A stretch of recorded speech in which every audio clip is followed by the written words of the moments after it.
Yara. Tenante. Tana yung be. Ito dito ang guru ko dito. Ala. Hindi na guru. Ala. Wala hindi pa. Inkiri.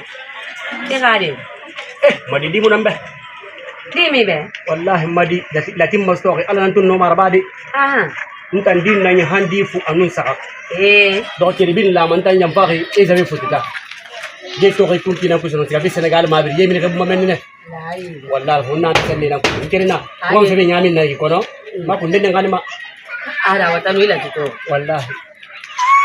Tanamu. Tena yung Awa. Ba da amali. Ala ka manya. Ifa mina da nan tan ne. Kira yo muna bi. Nya. Ai badan giyami giyara pon. Madi. Ima findi. Ngira te hantra bon tamma. Kono awon bayi mo nabi tamma kini. Ala. Abi tan fo wiki ida nyira ma mo ne ya ga mu fanga sese. Ala. Awata no giwulu fuso ko. Ngira mine kirama. Madir wali. Ina itu untuk mai kifang. Ingkata ma kifaira. Aha. Ibara kameta. Ada ala mun na fu masin. Awatu abara yo. Alhamdulillah. Ibara yo. Ya kami nak manaki ina karamo kende karamba yabi. Tuba. Intana nara. Tanara. Ala fiya so wiki be. Ala tanan no mayu. Ko le fan ka ibara fanto amatu na kan yokum mameni. Abu akuru ngasungira ibara geni to. Ko bi tamunyo ko telefone be. Nya. Ni so be yana rabambe tanu. Apa yo? Wanda iba fi fa ira bambe. Apa yo? Yana tan na bambe. Iba na ala tuni. Kana ya.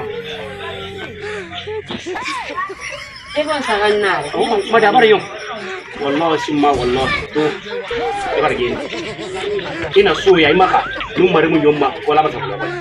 Kanu na ba mane. Na ba mane be to.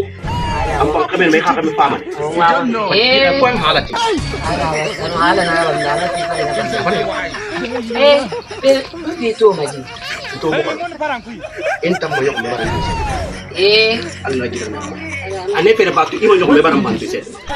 Ya, mas munto yung mo. Kami kayami. Yami kamu bebe. Isa kayami. Awalnya, laki bang suhen. Hingga kayak bumbenya. Walang gaya ina kala fira ba kambatu. Di pala da. Ina di pala da mura bambe. Nya, ibara geni. Ala ibara geni nya.